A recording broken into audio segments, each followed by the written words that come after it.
tardes. Tengan todos ustedes bienvenidos a esta presentación, a esta charla que tiene motivo el día de hoy para discutir sobre la revista Folios que edita el Instituto Electoral y de Participación Ciudadana del Estado de Jalisco como proyecto editorial, efectivamente, de una institución electoral y en particular con los dos números últimos que tienen que ver con el bicentenario y el centenario de la independencia y la revolución, respectivamente, y la especie de homenaje que le quisimos hacer a Carlos Monsiváis, recientemente fallecido. Quisiera abrir esta charla, este diálogo, y en mi carácter, digamos, de coordinador, de director de este proyecto, obviamente con los agradecimientos respectivos a todos los que han hecho posible que este proyecto siga manteniéndose vigente. Por supuesto, a todos los consejeros electorales que han participado en la aprobación de esta publicación, en las distintas gestiones que hemos tenido en el Instituto Electoral a partir de 2005 y en particular 2006, que es cuando vio la luz la revista, a todos los consejeros, insisto, y por supuesto a los miembros del Consejo Editorial, a los colaboradores, a los escritores de la revista Folios, y a los editores, y a todos los que participan en su elaboración. Muchísimas gracias.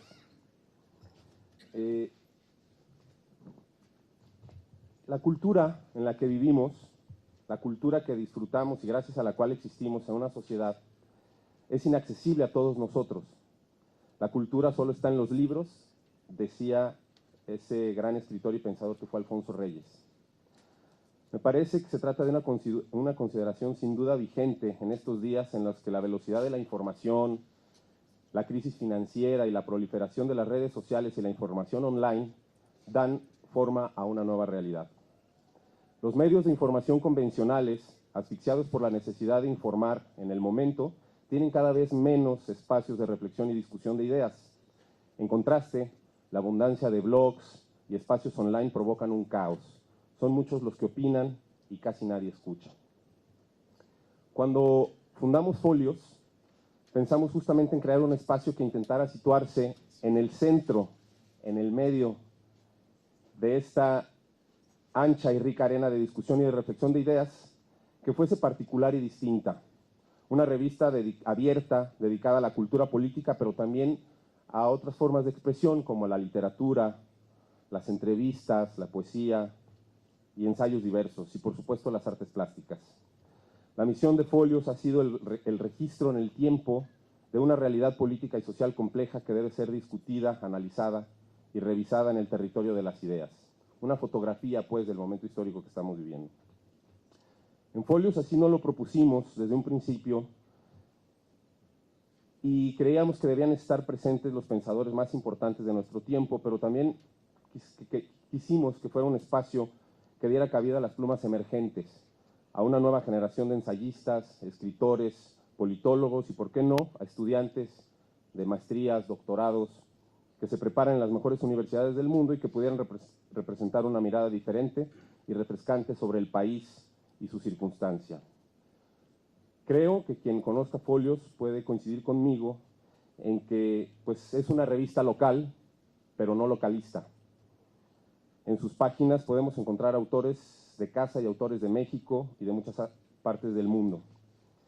Folios es una revista de ideas, pero no es una revista intelectual o académica, o no solo eso.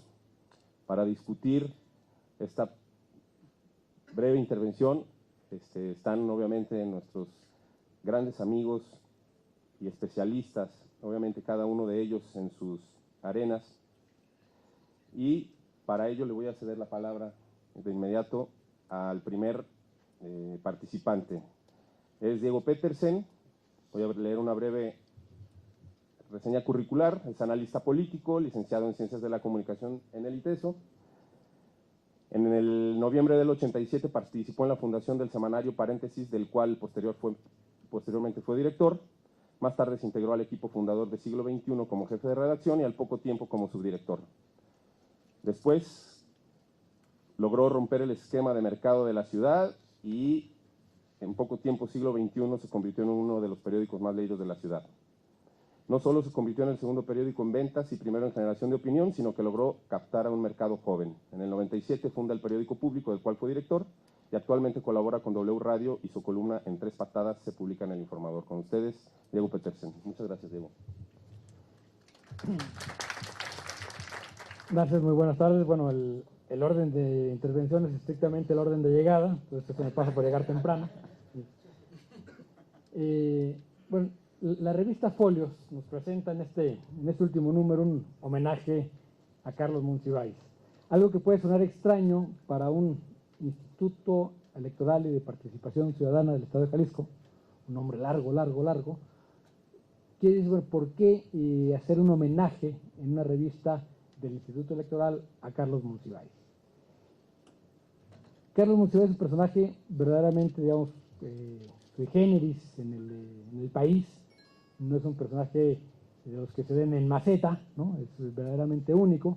Y yo creo que es atinado que un instituto como el Instituto Electoral del Estado de Jalisco revise el paso de Carlos Monsiváis por Jalisco. Finalmente, lo que nos presenta la revista, y ustedes la van a ver, ya la tienen por ahí en las manos y la van a ir hojeando, es una especie de mosaico. Digo que es una especie como de baño de pueblo, donde hay un mosaico de cada color, ¿no? Una serie de retazos ahí extraños, ¿no? Pero que no tiene nada que ver un texto con otro, no hay una visión, digamos, única, sino que tienen una unidad distinta, ¿no? Entonces, esta especie de mosaico de baño de pueblo, lo que integró fue un espacio armónico, ¿no? Donde se ve muy agradable en un primer golpe de vista este mosaico que es la revista Folios dedicada a Monsiváis. Monsiváis fue, digamos, quizás el prototipo del intelectual de finales del siglo XX, principios del XXI, donde, digamos, parte muy importante de Carlos Monsiváis, que fue quizás el primer personaje intelectual mediático de este país, ¿no? El primer intelectual que al mismo tiempo que denostaba a los medios, estaba en todos, ¿no? Yo digo por ahí en el texto que Carlos Monsiváis estuvo en el número 1 de todas las revistas de 1980 a 2005, ¿no? Ya después de 2005 se empezó a cansar, y prologaba todos los libros que él consideraba que tenían algo que aportar a este país, ¿no? De hecho, por ahí hubo un libro de humor político que se vendió con un sencillo que decía: este libro no contiene prólogo de Carlos Monsiváis, ¿no? O sea, era el único libro que había en la feria del libro, por lo menos de aquel entonces, que no tenía prólogo de Carlos Monsiváis, ¿no? O sea, el prólogo de Carlos Monsiváis era casi obligado. Y esa es la característica que tenía este personaje. Monsiváis sabía, conocía cada uno de los ambientes culturales de las diferentes ciudades del país. O sea, igual sabía lo que pasaba en Puebla, en Tijuana, en Mérida, en Guadalajara, en León, en Monterrey, en Mexicali, ¿no? Conocía los entresijos de esos pequeños grupos culturales que iban creciendo. Yo digo que era muy generoso porque, digamos, dentro de toda esta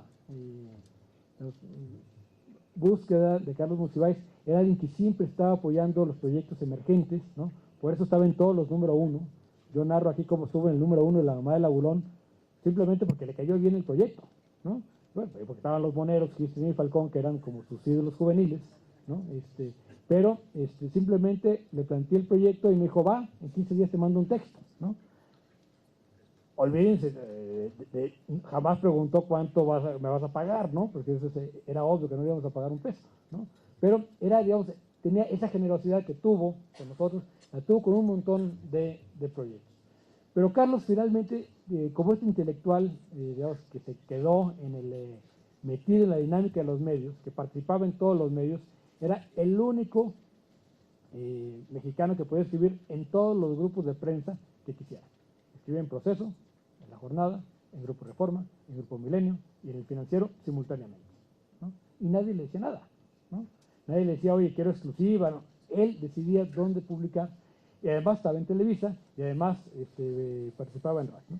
Y además se convirtió en el favorito de los periodistas, porque era sumamente ocurrente. O sea, si Carlos Monsiváis hubiera tenido unos 20 años menos, ahorita sería el tuitero número 1 del país, ¿no? O sea, sintetizar en 140 caracteres una situación política, ese era lo suyo, ¿no? Lo suyo era esa gran visión que Paz lo acusó de ocurrente, pero bueno, finalmente sí era eso, era un gran ocurrente, un narrador con ocurrencias de lo que estaba pasando en México en ese momento.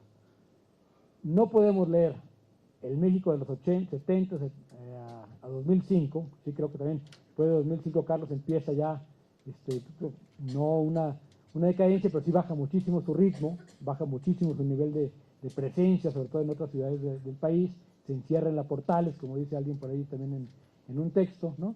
Pero en esta época, en esos 35 años, si quisiéramos leer qué pasó en México, tenemos que recurrir de alguna manera u otra a Carlos Monsiváis.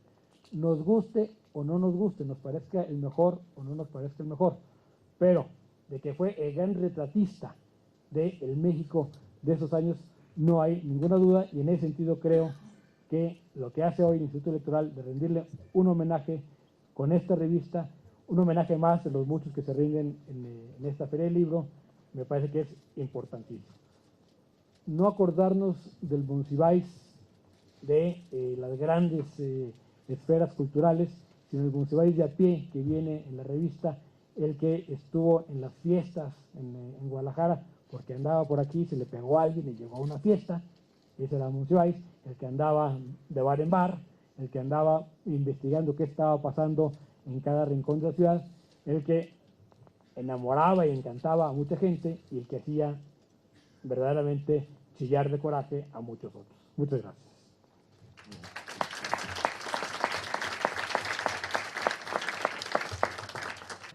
No, fíjense que me parece muy interesante lo que dice Diego. El Instituto Electoral, en su afán por vincularse, por tender puentes con diversos sectores de la sociedad, etcétera, ha tratado de sostener pues esta publicación y yo quisiera preguntar y poner sobre la mesa si ustedes creen que lo ha logrado.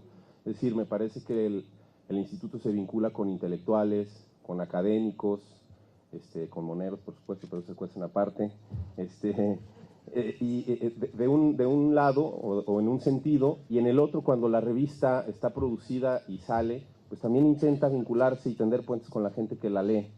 Hemos recibido algunas citas, algunas notas ya en diarios nacionales, extranjeros, en algunas revistas muy interesantes o importantes en este país como Letras Libres, en periódicos como El Universal, etcétera, y me parece que es importante dejarlo sobre la mesa y hacer la pregunta a ustedes de si creen que lo estamos logrando.